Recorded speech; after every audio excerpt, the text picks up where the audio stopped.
beloved. We are gathered here today to get through this thing called life.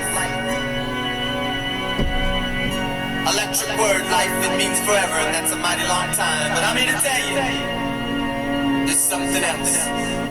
Welcome to Season 3 of the Melodi Podcast. It's been a while. I am happy to be doing this again. This season we are discussing the mysteries of music, the unknown deaths, disappearances, hidden messages left in iconic songs, and more. If you enjoy this podcast even just a smidgen, hit that follow button and give it a rating. And tell your musically inspired friends. Your support is appreciated and helps me keep doing what I love, letting music tell its story. This is for music lovers, enthusiasts, and a general wonderer who just wants to learn more about music. Now, let's get on with the show. Hey there, it's the melody where the music's always bright. From history to theory, will keep your spirits light. Tune in for the stories, the rhythms and the groove. Join us on this journey, there's always more to prove. The melody, where every note's a thrill. The melody. Welcome to the Melodi Podcast with your favorite host, James Shelton.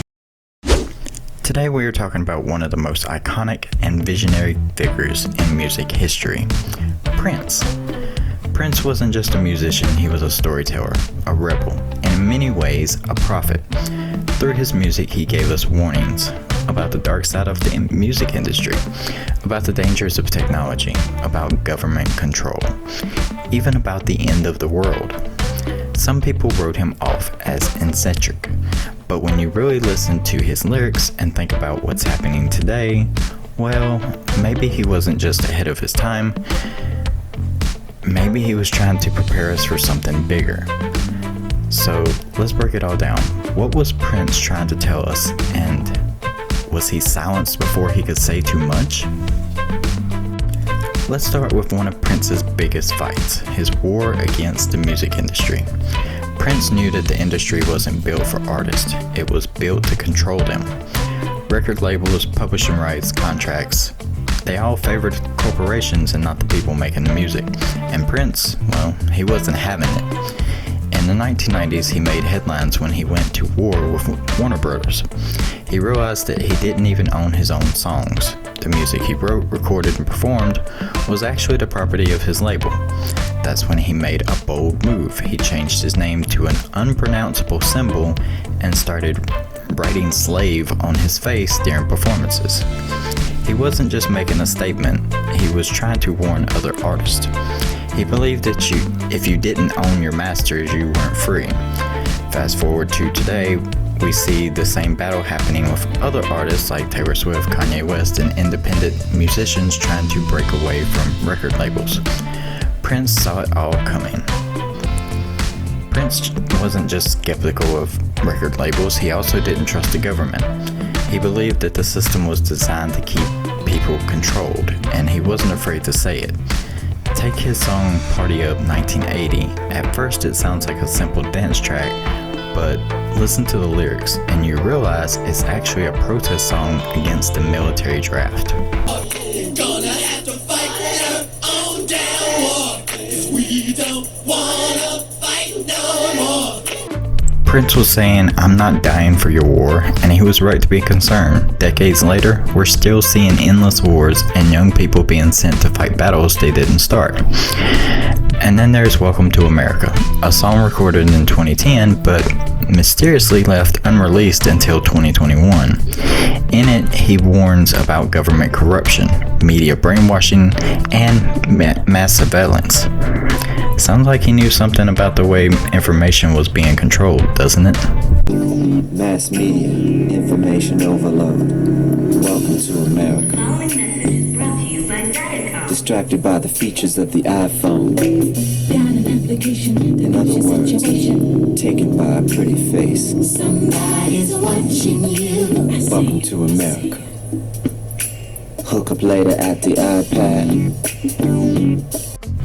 Now here's where things get crazy. Prince saw the dangers of the internet before social media even existed.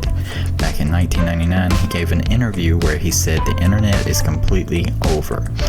He believed that it was being used to control people's minds. At the time, people laughed at him, but now, look at how social media addiction has changed the way we think, interact, and even vote. He predicted that. In Computer Blue 1984, he sings about a future where human connection is lost to technology. And in My Computer 1996, he talks about an isolation of a digital world. Prince saw how technology could be used against us. He warned us about it, and yet, here we are. Now let's get into the heavy stuff. Prince warnings about the end of the world. Take 1999. It was actually released in 1982. Most people think it's a party anthem, but listen closely. He's actually talking about nuclear war.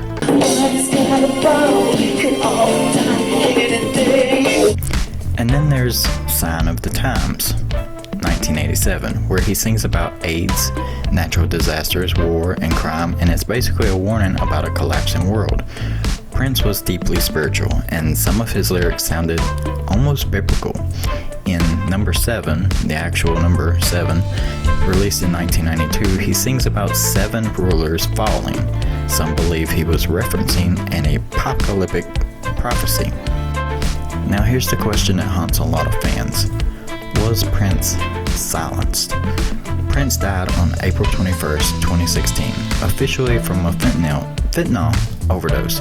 But just a week before his death, he told fans, "Wait a few days before you waste my prayers." That's an odd thing to say. Prince also didn't trust Big Pharma. He had spoken out against prescription drugs, and yet he was found dead from an overdose of painkillers. Some believe his death was no accident. Did he know too much? Was he trying to tell us something before he was gone? So what do you think? Prince's music wasn't just entertainment, it was a warning. He tried to tell us about industry control, government deception, the dangers of technology, and even the end of the world. And the crazy part, everything he warned us about is happening right now. Was he a prophet, a visionary, or just a man ahead of his time? Let me know what you think. Follow the Melodi Podcast on social media links, and let's keep the conversation going. On another note, here are some fun facts about Prince you might not have known. Prince converted to Jehovah's Witness in 2001 and went door to door to spread the religion message. Prince was born epileptic and had seizures as a child. Prince played all the instruments and produced his debut album, For You, when he was 19 years old in 1978.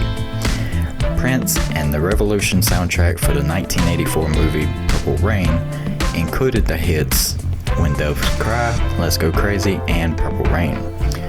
Prince was a gifted singer, dancer, songwriter, arranger, producer, and band leader.